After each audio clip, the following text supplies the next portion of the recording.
दोस्तों, जब भी कोई स्टूडेंट किसी भी यूनिवर्सिटी में एडमिशन लेना चाहता है, हालांकि उसके पास बहुत सारे सवाल होते हैं, बहुत तरह के क्वेश्चन मार्क्स उसके सामने होते हैं कि जिस यूनिवर्सिटी में हम एडमिशन लेने जा रहे हैं उसका अप्रूवल कैसे चेक करें।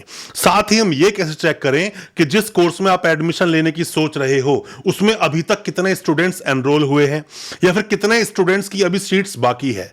क्योंकि जब कोर्स आप कंप्लीट कर लेते हो, मान लीजिए बीएड कंप्लीट किया, फार्मेसी कंप्लीट किया, तो कई बार ऐसा देखा गया है कि एक यूनिवर्सिटी के पास जहां पर की सीट्स टोटल 100 थी, वह 600, 700, 800 तक एडमिशन यूनिवर्सिटी ने ले लिए। आप ऑनलाइन सर्च करोगे, गूगल करोगे, डिटेल्स आपको बहुत सारी यूनिवर्सिटीज की मिल जाएंगी। सभी यूनिवर्सिटीज का ऐसे नाम लेना सही नहीं है, पर मैं आपको बताऊं दोस्तों, यह समस्या आपके सामने हमेशा आती है क्योंकि यूनिवर्सिटीज अपनी उस लिस्ट को डिक्लेयर करती नहीं, लिस्ट को सार्वजनिक करती नहीं, नोटिस बोर्ड पर लगाते नहीं। क्योंकि इन यूनिवर्सिटीज पर देखा जाए तो 70-80% तो वो है जो स्टूडेंट्स कभी भी यूनिवर्सिटी आए ही नहीं, कभी यूनिवर्सिटी आते ही नहीं। इन लोगों का साइड इनकम इस तरीके से ही चलती है। तो आज के अपने इस वीडियो में हम यही बात करेंगे, किसी भी यूनिवर्सिटी से आप जब एडमिशन लेते हो किस तरह से सीट चेक करेंगे, किस तरह से अप्रूवल्स को देखेंगे, 5 वो गलतियां जो आपको नहीं करनी चाहिए और किस तरह से आप पता लगा सकते हो कि आपका एडमिशन भी जेन्युइन तरीके से है या नहीं। ज्यादा कुछ जानने के लिए ऐसी ही यूनिवर्सिटीज के बारे में दोस्तों बने रहिए हमारे इस वीडियो के साथ। दोस्तों, कई सारी अब तक हमने वीडियोस बनाई है, बहुत अलग अलग यूनिवर्सिटीज के बारे में आपको बताया है, पर अक्सर स्टूडेंट्स हमसे सवाल पूछते हैं कि सर मैंने एडमिशन लिया बीएड में, बीएड मेरी कंप्लीट भी हो गई, अब मुझे पता चल रहा है कि इस यूनिवर्सिटी के पास टोटल 10-20% ही स्टूडेंट तो रेगुलर थे क्लास लगाने वाले और हमें पता भी नहीं चला 100 सीटें थी, 500 का एडमिशन ले लिया। दोस्तों, सबसे पहली गलती की हम बात करते हैं, जो आप करते हैं, जो आपको नहीं करनी चाहिए। और किसी भी यूनिवर्सिटी में एडमिशन लेने से पहले आपको अपने आप को जानकार बनाना चाहिए। कोई भी यूनिवर्सिटी जब किसी कोर्स में एडमिशन लेती है, मान लीजिए आप एडमिशन ले रहे हो बीए बीकॉम में, तो यहां पर सीट्स ना लिमिटेशन नहीं होता है। मतलब कि यूजीसी ने अप्रूवल दिया तो यूनिवर्सिटी एडमिशन लेती है, बहुत सारे एडमिशन लेती है, फेक डिग्रियां भी इसी मोड में ये लोग बांटते हैं। मतलब कि पूछने वाला तो कोई है नहीं और लिस्ट यूजीसी को जाती नहीं, तो फर्क कोई पड़ता नहीं है। पर जो काउंसिल कोर्सेज होते हैं, जैसे कि डी फार्मेसी बात करें, एलएलबी बात करें, बीएड की बात करें या कोई भी काउंसिल बॉडी से रिलेटेड कोर्स, उसकी एक लिस्ट, हालांकि ये काउंसिल बॉडी को देते नहीं है, बट लिमिटेड सीट्स होती है, यहां पर लिमिटेशन होता है। यहां पर मतलब कि एक कैप लगा होता है कि इतने एडमिशन ज्यादा आप एडमिशंस नहीं ले सकते, पर ये यूनिवर्सिटी उससे भी ज्यादा एडमिशन ले लेती है। तो सबसे पहले आपको पता लगाना है कितनी सीट्स हैं और कितने एडमिशन लिए हैं। अगर वहां क्लासेस ही नहीं लग रही हैं, मतलब 100 सीट्स तो हैं, क्लास में आते ही 20 बच्चे हैं, समझ जाओ कि इस यूनिवर्सिटी ने 80 तो नॉन अटेंडिंग स्टूडेंट है और न जाने कितने एडमिशंस लिए होंगे। तो आपकी सीट हो सकता है रिस्क में आ जाए। रेगुलर जो बच्चे पढ़ रहे हैं यूनिवर्सिटी में, हालांकि उनको तो रिस्क नहीं है, बट जो नॉन अटेंडिंग स्टूडेंट्स हैं उन्हें जरूर प्रॉब्लम्स हो सकती है। तो सबसे पहले यह पता लगा लें कितनी सीट से कितने एडमिशन ये यूनिवर्सिटी ले रही है। कभी ऐसा ना हो आप भी किसी स्कैम का एक हिस्सा बन जाओ। अब बात करते हैं दूसरी गलती की, जो गलतियां आप लोग करते हैं जब आप एडमिशन लेते हैं किसी भी यूनिवर्सिटी में। तो मैंने अक्सर देखा है बहुत सारे स्टूडेंट्स ये गलतियां करते हैं कि यूनिवर्सिटी में एडमिशन लेने से पहले उसका अप्रूवल चेक ही नहीं करते। मतलब कि उसका पास्ट और प्रेजेंट कुछ चेक ही नहीं करते, कुछ बुरा भला नहीं देखते, सिर्फ एडमिशन ले लेते हैं किसी की भी बातों में आकर, जो कि आपको नहीं करना चाहिए। अगर आप बीएड में एडमिशन ले रहे हैं तो एनसीटी का अप्रूवल ठीक तरीके से चेक करें, प्रॉपरली मिला भी है नहीं। अगर यूनिवर्सिटी करवा रही है डीएड, तो डीएड या फिर डीएलएड करने के लिए अप्रूवल तो चेक करें ही, ये भी देख लें कि एग्जामिन बॉडी यूनिवर्सिटी है या नहीं, एग्जाम्स कहां होंगे। साथ में आप एलएलबी कर रहे हैं तो यूनिवर्सिटी को, अगर आप अच्छी एजुकेशन लेना चाहते हैं यूनिवर्सिटी से, रेगुलर पढ़ रहे हैं, तो मूट कोर्ट भी आप जरूर देख लें। पर मैं आपको यह बोलना चाहूंगा कि किसी भी कोर्स में लेने से पहले एडमिशन आपको उसका कंसर्न बॉडी से सही तरीके से मान्यता उस यूनिवर्सिटी को मिली है या नहीं, आपको यह देखना चाहिए, वरना आपका एडमिशन रिस्क पे जा सकता है, वरना आपके साथ प्रॉब्लम हो सकती है, आप किसी प्रॉब्लम फंस सकते हैं।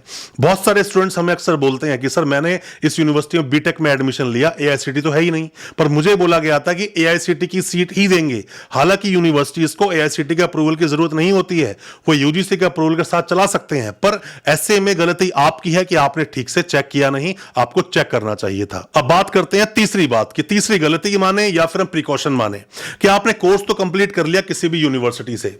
अब स्टूडेंट्स बोलते हैं कि सर मैं आरटीआई लगा के डॉक्यूमेंट को वेरीफाई कराना चाहता हूं, मैंने नॉन अटेंडिंग मोड से या किसी भी मोड से एडमिशन लिया था और मैं सिर्फ एग्जाम्स देने यूनिवर्सिटी गया था या वो भी नहीं गया था। बहुत तरह की गड़बड़ चलती है इन प्राइवेट यूनिवर्सिटीज के साथ में, मैंने कई बार आपको बताया है।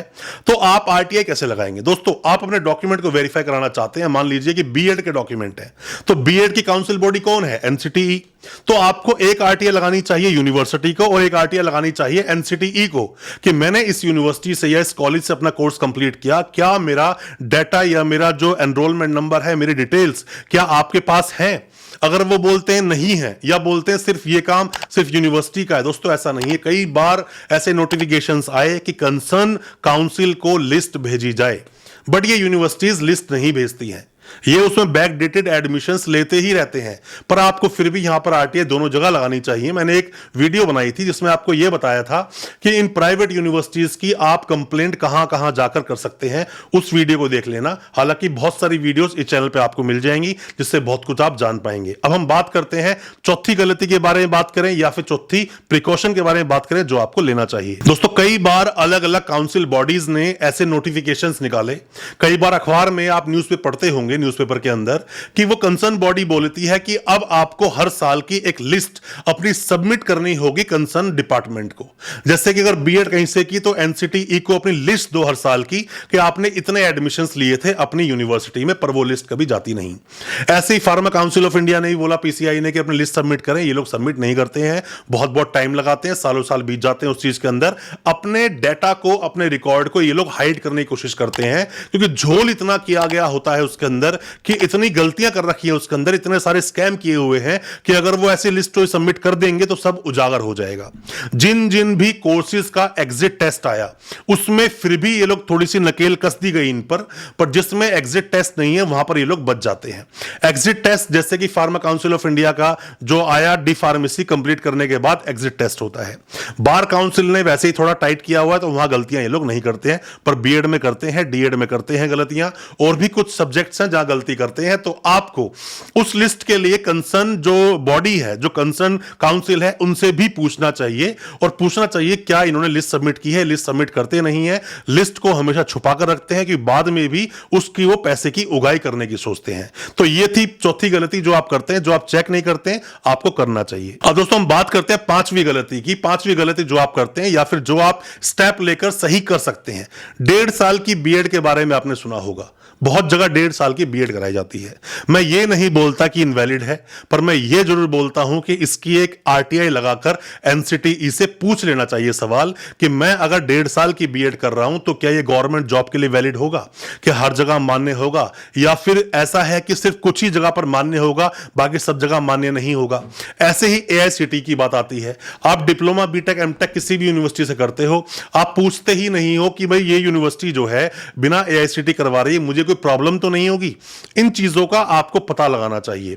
साथ में यह भी पता लगाना चाहिए जिस सेशन में आप एडमिशन ले रहे हो कहीं उस सेशन का अप्रूवल ना मिला हो, यूनिवर्सिटी ने कोर्ट में केस डाल रखा हो, उस कोर्ट के केस के आधार पर एडमिशन लिए जा रहे हो, यह आपको पता लगाना चाहिए। दोस्तों उम्मीद करता हूं जो 5 बातें मैंने आपको बताई हैं आपको समझ आई होगी और अच्छा लगा होगा हमारा आज का वीडियो। आपको अच्छा लगा हो आज का वीडियो, हमारी वीडियो को ज्यादा से ज्यादा अपने दोस्तों परिजन परिवार तक शेयर करें ताकि वो भी अपने आप को जानकार बना सके। हमारे चैनल को सब्सक्राइब करना बिल्कुल ना भूलें, साथ में लगा बेल आइकन जरूर दबा दें ताकि इसी तरह के जो वीडियोस हम आपके लेकर आते हैं वो आप तक पहुंच सके सबसे पहले।